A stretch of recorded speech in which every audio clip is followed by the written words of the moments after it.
Déjà nous dit bon week-end à tous auditeurs et téléspectateurs Radio Télé Éclair.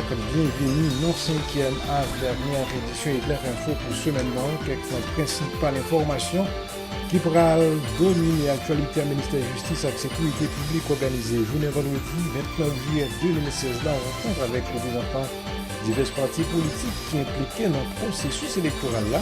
L'objectif par contre, ça c'était pour brasser l'idée sous préoccupation partis politiques qui ont ce processus là, ça qui vient à rapport avec question sécurité. Le ministère de l'Éducation nationale, la formation professionnelle lancée le vendredi 29 juillet 2016 la première rencontre sécurité alimentation scolaire.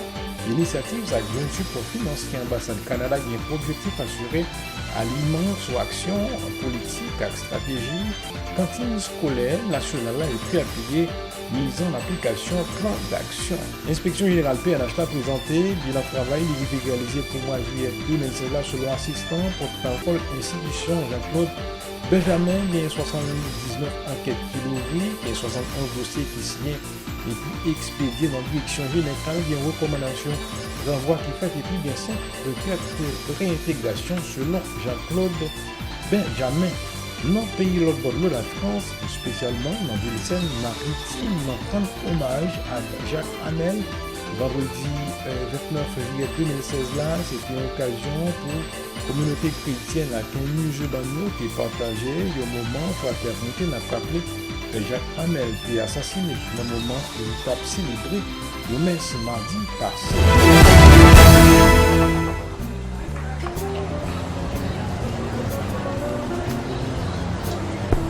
Mika, ou un peu pas me tout, manque oublier. Avec aucune chaîne avantage qu'à Unibok tout côté ça ba ou qui sont affaibli. Avec quatre Unibok tout côté, pas rien faire de marché à pile cash dans mon corps. Et puis tout, n'importe qui a terminé Unibok ou fait. Mettez petit cap Unibok tout côté pour là, tirer l'argent plop plop. Bon parce que tout vache, quand n'importe commerçant. Nous avons raison, hein, faut commencer à utiliser le plus. Ça fait autres qui fait fausse route. Eh ben, comment c'est connu, payer manger avec quatre Unibok tout côté pour là. Unibok tout côté, plus simple, plus rapide, plus près. Pour plus d'informations, relez-nous dans 22 99 20 20. L'ISNAC fête ses 10 ans. 10 ans de présence. 10 ans de service que l'Institut ne peut se permettre de laisser passer inaperçu. Pour respecter la tradition et marquer la fête en lettres rouges, l'ISNAC va encore vous gâter cette année. En plus des demi-bourses qui seront offertes aux premiers inscrits, l'ISNAC offre aussi par tirage un laptop dernier cri et 3 bourses d'études complètes pour tous les cours dispensés. Hôtellerie et tourisme, assistante administrative et marketing, comptabilité informatisée, technique douanière, informatique bureautique, journalisme, français, animation et présentation. ISNAC, une formation de qualité, matin ou soir, dans un cadre attrayant et sécuritaire. Mettez-vous en première ligne. Bénéficiez de tous les avantages offerts par l'ISNAC, en plus d'un cours de diction gratuit. ISNAC, stage garanti, 33 avenue Charles Sumner, à côté de l'OAVCT. Téléphone 33 23 28 28, 37 33 59 54. Ou visitez ISNAC, www.isnachaiti.com ou écoutez Radio ISNAC sur TuneIn.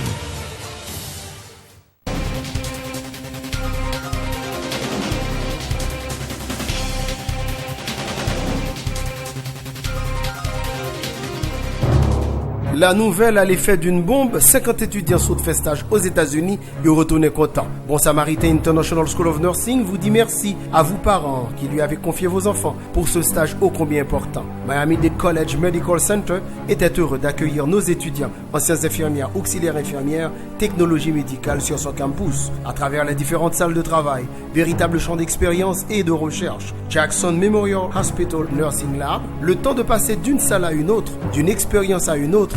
Bon Samaritain International School of Nursing montre étudiants Lio pas gain ce qu'on a fait là en Haïti ou aux États-Unis. Bon Samaritain International School of Nursing, reconnu par le ministère de la Santé publique et de l'Éducation nationale, vous permet d'élargir l'espace de vos tentes. Il ne s'agit pas seulement de ces deux locaux à Tabar et à Delma, ces salles spacieuses, aérées et équipées. Son laboratoire, on dirait un vrai hôpital, mais aussi les stages sur le terrain plus près de nous à Healthcare Center de Miami. Inscrivez-vous aujourd'hui à nos deux adresses, Tabar 25 rue Au-Lucien numéro 26, Delma 41 rue Fernand Boudière numéro 4 Il existe aussi le département professionnel, l'école normale de jardinière d'enfants, la comptabilité, technique bancaire, l'informatique, bureautique, réceptionniste de bureau, le secrétariat bilingue, la communication, animation radio-télé, la cosmétologie. Venez vous inscrire dès maintenant ou téléphonez au 36 95 20 42, 22 27 82 54, 28 11 32 24. Faites vite, on se bouscule à l'entrée. Bon Samaritain International School of Nursing, un passeport pour l'avenir, un visa multiple vers un métier qui en vaut la peine. Mission Bon Samaritan International School of Nursing Boombagay.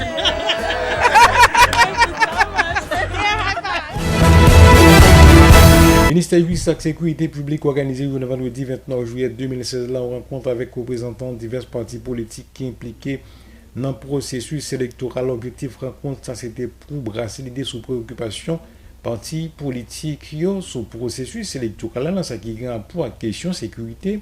Dans l'intervention, le ministre de Justice et Sécurité publique, la Camille Edouard Junior, qui fait qu'on les prend en compte ensemble revendications partis politiques pour mettre pour le travail, pour faciliter un climat favorable qui inspire confiance à acteurs qui concernés dans l'élection.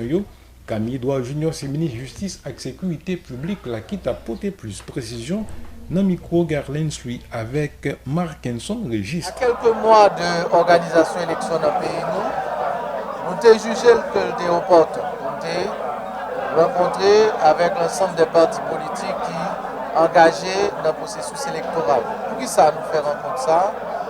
Parce que plusieurs fois, nous lisons dans la presse, nous tendons dans les médias des préoccupations, des plaintes qui ont déposées, ils ont plaigné qu'il y a un problème dans l'élection qui passait déjà. Et nous te souhaité que dans l'élection qui est pour faire, que l'État prenne totale responsabilité et dans la transparence, dans la neutralité et dans l'impartialité. C'est ça qui fait que nous avons jugé bon pour nous inviter l'ensemble des partis politiques pour venir brasser l'idée avec nous sur qui problème que vous avez gagné, préoccupation, ça qui fait bien pour nous maintenir, pour nous quimber, ça qui fait mal pour nous porter correction. Une préoccupation que tu as expliqué, ce qui t'a exprimé, c'est l'absence des juges de paix qui vont dresser procès verbal à chaque fois que y a tout. Ça, c'est un élément que nous prenons en compte, c'est le premier point que nous marquons. Mais l'autre point toujours, c'est violence dans la période électorale, dans la campagne électorale, c'est violence qui fait souffrance. Et l'autre point qui est soulevé, c'est violence qui fait dans le local, parti politique. Tout ça, c'est des points que nous avons soulevés. Mais là, nous allons passer dans la deuxième partie de rencontre pendant la journée. Côté que en atelier, partis politiques eux-mêmes, ils vont à la fois ajouter de nouveaux points dans le point qui soulevés, mais ils vont faire tout des propositions de solutions que nous-mêmes au niveau du ministère de la Justice et de la Sécurité publique, nous allons travailler sur eux, nous allons travailler avec le haut état-major de la PNH et que en CSPN il y a une disposition qui prend tout et nous allons travailler avec CEP dans quel sens?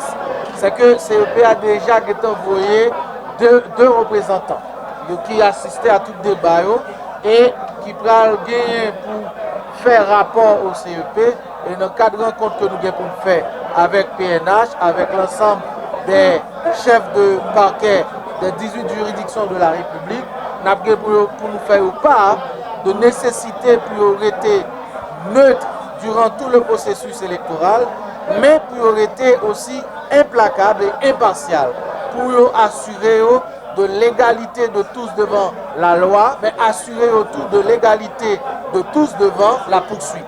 Pas de gagner des zones de non-droit pendant le processus électoral là, et même après le processus là, même pendant le processus là, même avant le processus là. Et c'est peut-être ça, nous là, je dis à nous organiser notre question. Divers représentants partis politiques qui te répondent présents dans la rencontre ça pas de cacher satisfaction face à l'initiative ça fait qu'on est qui montrait volonté dirigeants au gagnant pour réaliser bon genre élection dans le pays pendant responsable partis politiques qui ont plaidé pour réalisation élection 9 octobre qui venu là n'a pas invité à suivre une après l'autre élection représentant Le parti politique Unité sur Crédit-Hyacinthe avec représentant bouclier Jean-Wilfried Lortvens qui a porté plus précision dans le micro Garlenslu avec Mark Henson Régis. Le ministère de la Justice a invité tout parti politique et il a invité nous. Il a invité dans le même temps pour Unité et nous avons une plateforme qui est l'Unité patriotique. Donc c'est pour ça que nous là. Donc nous croyons que c'est une très bonne initiative. Nous sommes d'accord. Nous pensons que l'élection a tellement de problèmes dans le pays. Donc le ministère de la Justice qui lui-même qui est responsable justice pays et sécurité pays. Je pense que c'est très bon que les réunis partis politiques pour brasser. Il y a un point que je comptais aborder en tant que candidat et représentant parti politique unité parti politique, c'est question juge. Des juges qui des représentants de partis politiques, malgré que c'est des juges groués, l'un joue vote là, pas songer exactement qui le. Mais dans la première élection, dans la deuxième élection, dans le premier tour et deuxième tour, juge a été un mandat à partisans pour voter. Te permettre partisans de mandat, c'est comme si son carte électorale dit Mounsa a carte électorale li capable de voter. Li te permettre que sécurité pays la police pas capable de faire travail parce que ils intervenu Jean Yovle pour dire quitter Mounsa rentrer, quitter Mounsa passer. Vous comprenez? Et ils ont fait des procès-verbaux, les gens parce que pour faire un procès-verbal, nous connaissons qui temps ça prend, nous connaissons qui l'heure pour faire, nous connaissons sous qui motif pour faire, que de gagner 2 jours, 3 jours, 4 jours passés, et sans que pas invité depuis ces partisans, y aller dans un bureau, pas peine là-dedans en tant que représentant parti politique, il y a le faire au procès-verbal.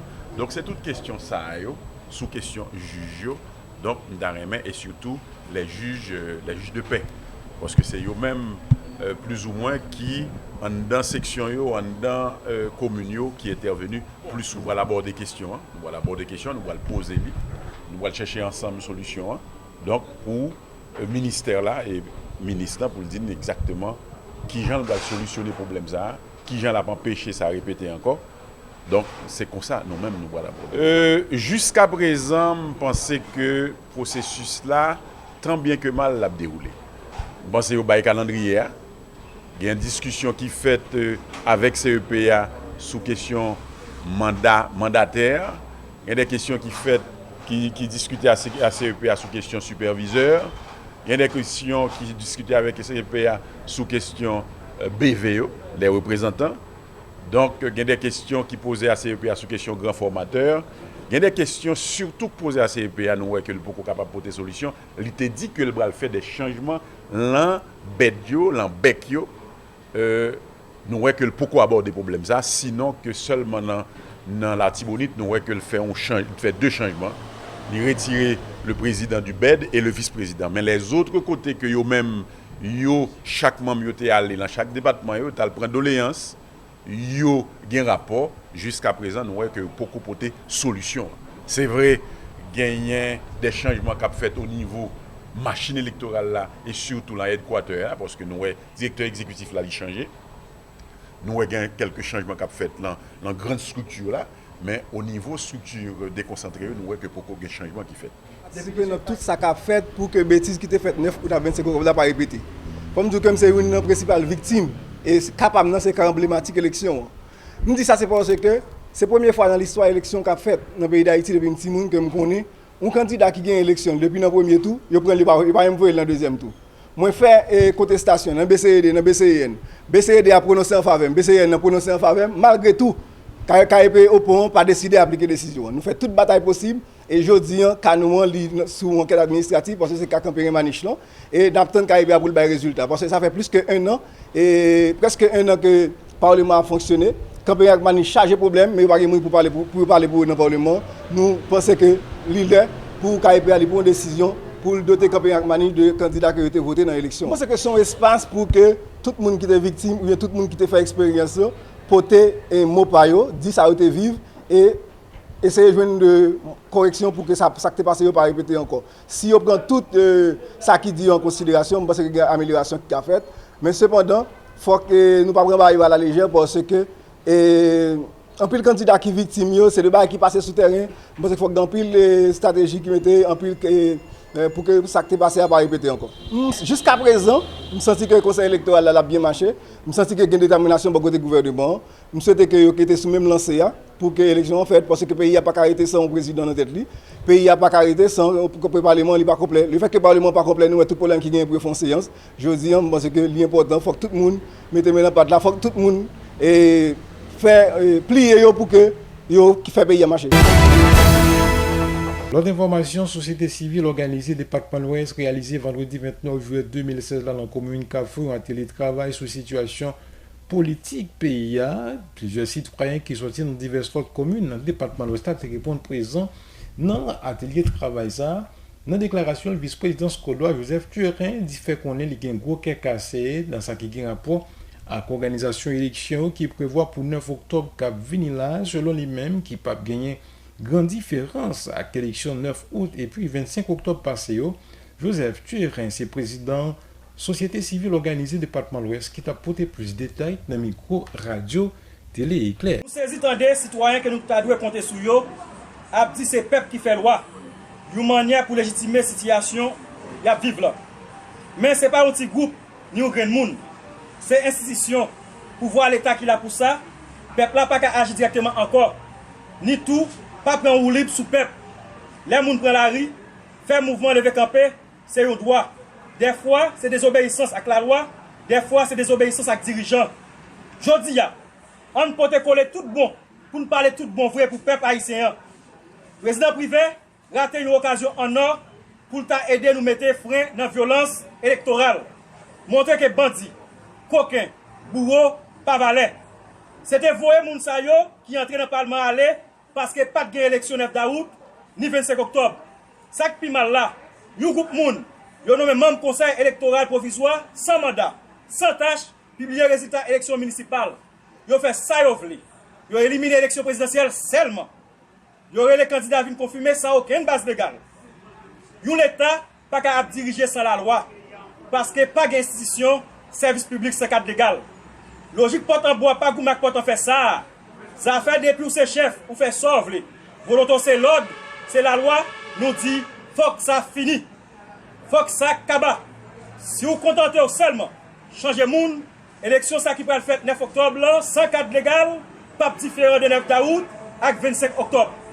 Mes amis, on forme ti moun yo, jeunes yo, avec tout nous-mêmes, dans ça n'a dit, dans ça n'a fait, dans ça n'a bayo.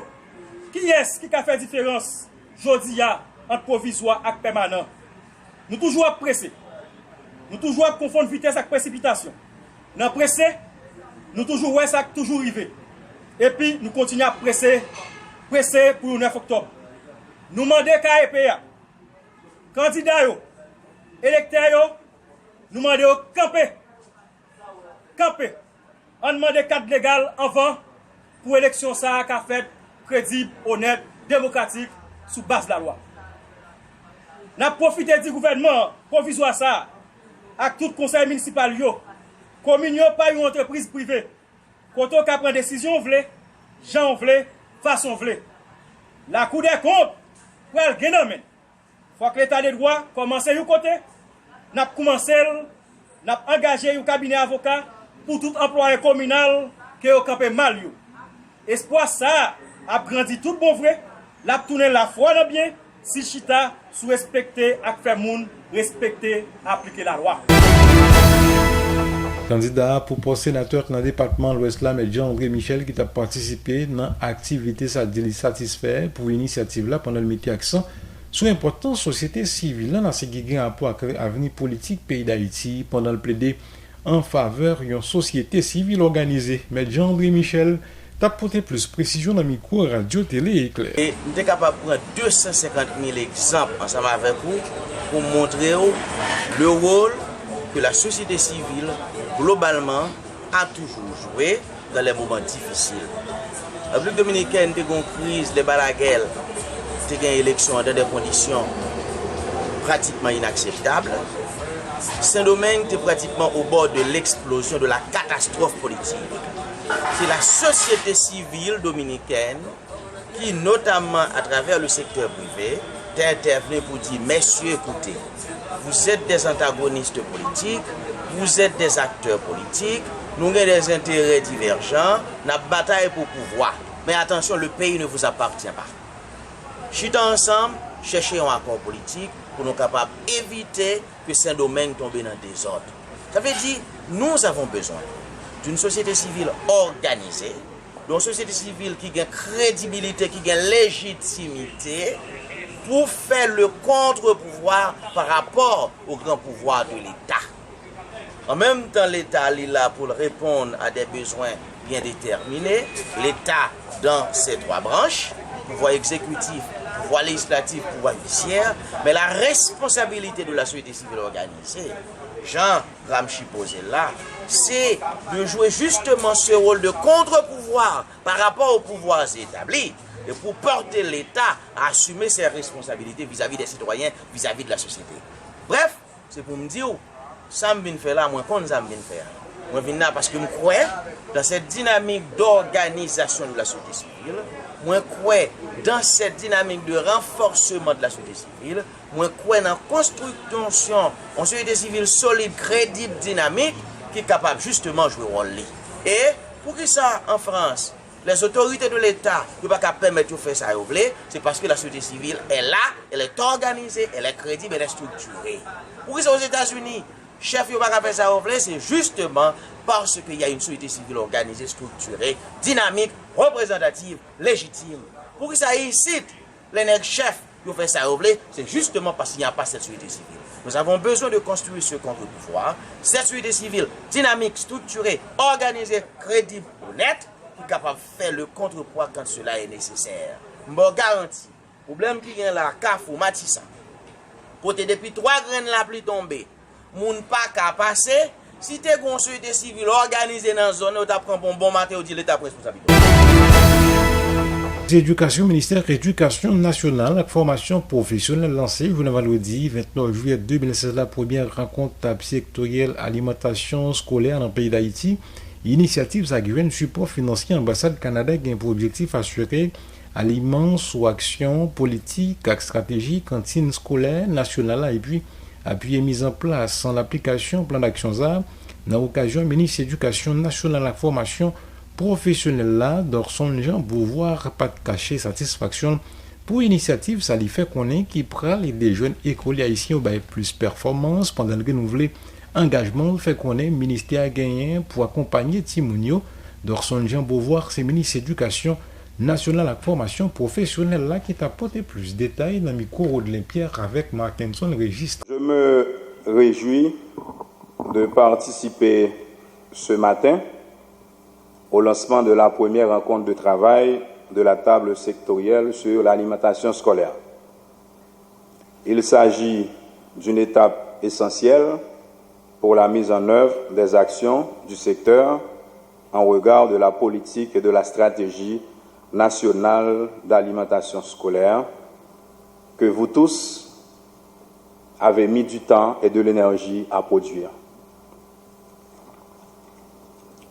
Permettez-moi de saluer en ce sens les dévoués et les infatigables partenaires pour le formidable travail accompli qui permet aujourd'hui la tenue de cette première rencontre de travail de la table sectorielle alimentation scolaire. Votre contribution inconditionnelle, à la fois technique et financière, mérite toute notre reconnaissance et toute celle du peuple haïtien, en particulier des enfants d'Haïti. Au nom de la communauté éducative en général, et en particulier au nom de tous ces millions d'enfants du cycle fondamental, qui sont les principaux bénéficiaires de vos travaux, soyez en remerciés. Mesdames, Messieurs, l'alimentation scolaire englobant 2 axes clés, l'éducation et l'agriculture, constitue pour le gouvernement un enjeu fondamental du développement socio-économique du pays. Compte tenu de la situation d'insécurité alimentaire qui affecte la vie de près de 6 millions de nos compatriotes, particulièrement celle des enfants scolarisés, le gouvernement, avec l'appui de ses partenaires techniques et financiers, s'est engagé dans l'élaboration d'un document de politique et de stratégie nationale d'alimentation scolaire. Cette stratégie s'inscrit dans la dynamique de la reconstruction sociale prévue par le plan stratégique de développement d'Haïti, PSDH. En outre, l'alimentation scolaire constitue un des axes majeurs du plan opérationnel 2010-2015 de refondation du système éducatif. Donc, en lien avec l'agenda global de 2030 pour le développement durable, la PSNAS est un outil efficace susceptible de renforcer la performance scolaire au niveau du fondamental. De plus, la politique de l'alimentation scolaire universelle traduit la mise en œuvre par Haïti des objectifs régionaux de l'initiative Amérique latine et Caraïbes libérée de la faim en 2025. Au départ, le représentant ambassadeur Canada en Haïti, Ivan Robert, s'encourageait démarche sale, il fait connaître qu'il est entré dans le cadre partenariat qui existait en ambassade là avec le secteur éducatif haïtien pendant le renouvelé engagement pays Canada pour continuer supporter et puis encadrer jeunes écoliers haïtiens. Plus de détails avec le représentant ambassadeur canadien en Haïti, Ivan Roberts, qui était dans le micro de l'Impierre avec Markinson Régis. Il me fait extrêmement plaisir d'être parmi vous pour le lancement de la table sectorielle alimentation scolaire. Notre présence ici aujourd'hui témoigne de l'excellent travail collaboratif réalisé par le gouvernement d'Haïti, particulièrement le MENFP et le PNCS, les bailleurs, les partenaires techniques et financiers et les ONG, nationales et internationales pour l'amélioration de l'alimentation scolaire en Haïti. Avec sa nouvelle politique et stratégie nationale pour l'alimentation scolaire, le gouvernement s'est doté d'une vision claire et structurante. Celle-ci vise à assurer à l'horizon 2030 que tous les enfants scolarisés jouissent d'une bonne santé nutritionnelle nécessaire à l'apprentissage grâce à la fourniture d'une alimentation complémentaire saine et équilibrée dans les écoles, préparée avec des produits quasi exclusivement locaux et respectant les normes nutritionnelles. Le but ultime étant que la faim ne constitue plus une barrière à l'éducation. Le Canada est fier d'appuyer nos partenaires haïtiens et internationaux dans cette démarche car nous croyons qu'il est impératif d'agir résolument pour le meilleur développement de la jeunesse haïtienne, incluant, bien sûr, les écoliers et écolières. Nous tous connaissons, sac vide, pas campé, d'où la grande importance du mandat de la table sectorielle. En réunissant les divers intervenants impliqués dans l'alimentation scolaire, la coprésidence de la table joue, à partir d'aujourd'hui, un rôle clé pour assurer des interventions plus cohérentes, ciblées et efficaces, pour la pérennisation et la prise en charge nationale du programme et pour un plaidoyer renouvelé en faveur de l'alimentation scolaire. L'adoption et la mise en œuvre de la politique et stratégie nationale sont d'importantes réalisations qui non seulement reflètent les priorités du gouvernement d'Haïti pour l'éducation, mais qui s'inscrivent dans la vision des objectifs de développement durable et dans le cadre de la programmation prioritaire du Canada en Haïti, à savoir l'éducation de qualité et la croissance économique durable. L'autre information, inspection générale PNH a présenté bilan de travail qui est réalisé pour mois juillet 2016 là selon assistant porte-parole cellule communication inspection générale PNH là Jean-Claude Benjamin, il y a 79 enquêtes qui l'ouvrit, il y a 71 dossiers qui signent et puis expédiés dans la direction générale, il y a une recommandation renvoi qui fait et puis il y a 5 requêtes de réintégration qui sont faites. Jean-Claude Benjamin, c'est assistant porte-parole cellule communication inspection générale PNH là qui t'a porté plus précision dans micro radio télé éclair. C'est un dossier d'enquête pour le mois de juillet. Donc enquête ouverte. Nous avons 79 enquêtes qui l'ouvrent pour le mois de juillet par rapport à plainte que nous recevons. Nous avons un dossier signé et expédié au directeur général qui est au nombre de 71. Donc 71 dossiers que IGC signe et transmet par DGPNH, dont il y a une recommandation de renvoi, il y a 5 requêtes de réintégration. Ça c'est un graphe qui parlait de quantité de dossiers qui expédiés par le directeur général là, sorti dans le mois janvier, arrivé dans le mois juillet. Donc en janvier, il y a 45 dossiers qui étaient expédiés au directeur général. En mai, il y a 73. Donc en juillet, nous avons 71 dossiers que IGC signé, voyez par le directeur général. En fait, ça c'est un graphe qui parlait de dossiers de réintégration expédiés au directeur général. Donc, voilà.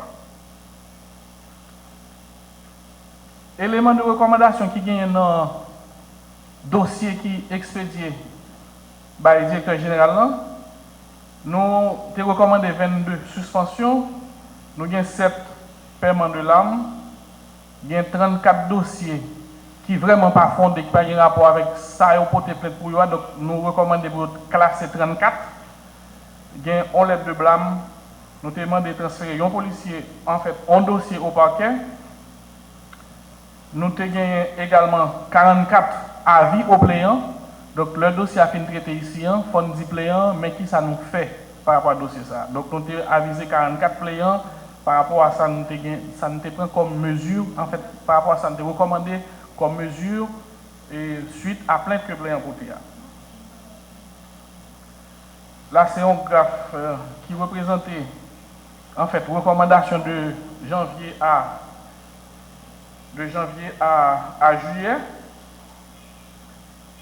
Avis au plaignant, il plus que 200. Donc, c'est ça qui était plus grand par rapport à recommandation.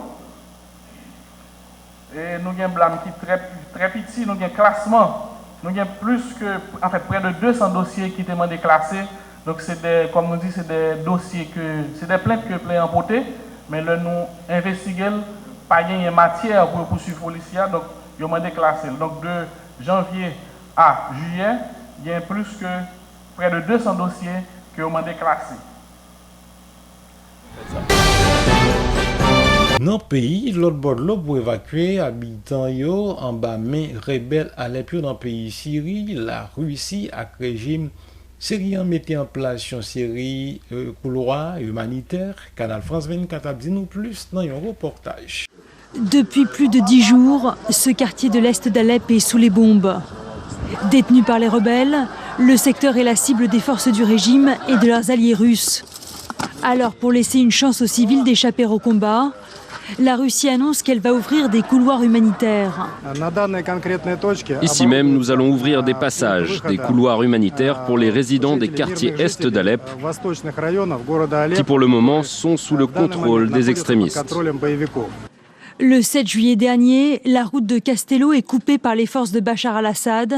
C'était la dernière voie de ravitaillement du secteur rebelle. Depuis, 250 000 civils sont pris au piège. Ils risquent de manquer de nourriture et de produits de base d'ici 3 semaines. L'émissaire de l'ONU, Staffan de Mistura, demande aux Russes de laisser à son équipe le contrôle des couloirs humanitaires. Notre suggestion est que la Russie nous laisse les couloirs qui ont été ouverts à son initiative. L'ONU et ses partenaires humanitaires savent ce qu'il faut faire. Ils ont l'expérience. C'est notre mission. 4 corridors devraient être ouverts par les Russes, 3 pour les civils et 1 pour les rebelles qui se rendraient dans les 3 mois. Cette opération pourrait permettre au régime de reprendre Alep, la 2e ville de Syrie, et de porter un coup fatal à la rébellion qui lutte depuis 5 ans pour renverser Bachar al-Assad. Toujours dans le pays de l'autre bord de la France, plus spécialement ville Seine-Maritime, honoré mémoire Père Jacques Camel, journée vendredi 29 juillet 2016 là. C'était une occasion pour la communauté chrétienne et musulmane de partager un moment fraternité. N'a pas rappelé Père Jacques Camel était assassiné dans un moment, il a célébré au messe mardi passé.